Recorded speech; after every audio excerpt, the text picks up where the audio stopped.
Christmas is traditionally a time of year that brings families together. It's a time of joy and connection. But if you're currently going through a separation, I guarantee you the prospect of spending Christmas alone seems like a living nightmare. I know what you're going through because back in 1998, I went through the pain of my parents separating and experiencing Christmas without my dad at the table for the first time. It was an incredibly tough time in my life, but it was also the catalyst for the work that I do today, helping fathers create unbreakable marriages and keeping families together.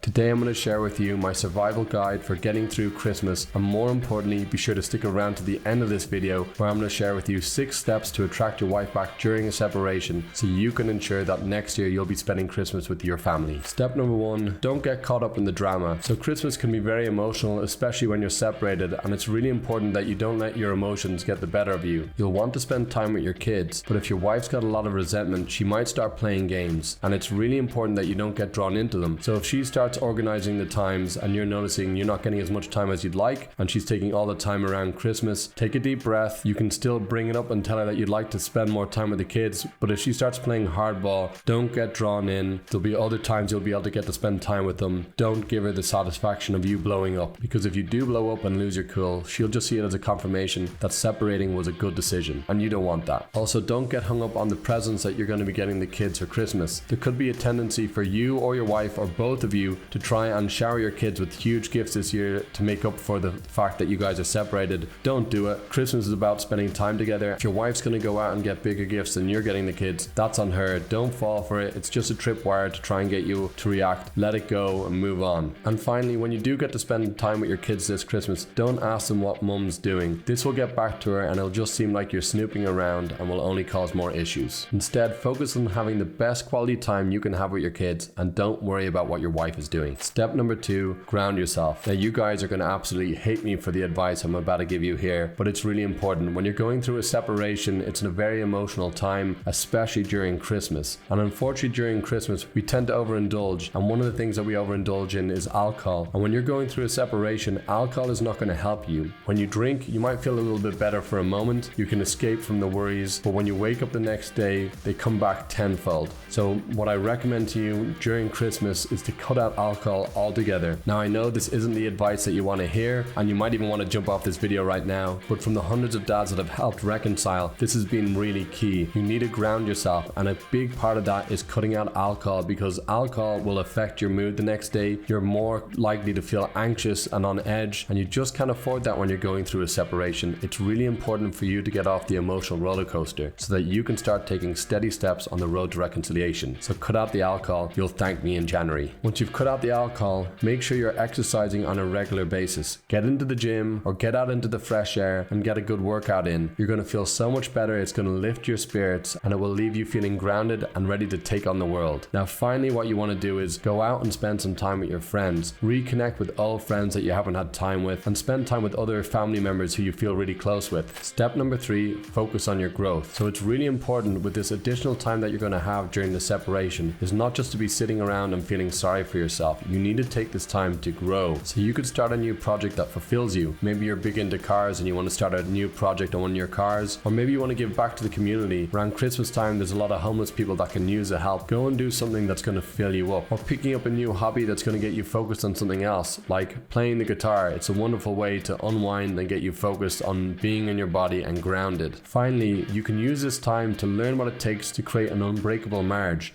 My channel has over 100 videos. Use this time that you have over Christmas to binge watch all the trainings to ensure that in the new year you'll be well on your way on the road to reconciliation. Now watch this next video on the 6 steps to attract your wife back during a separation.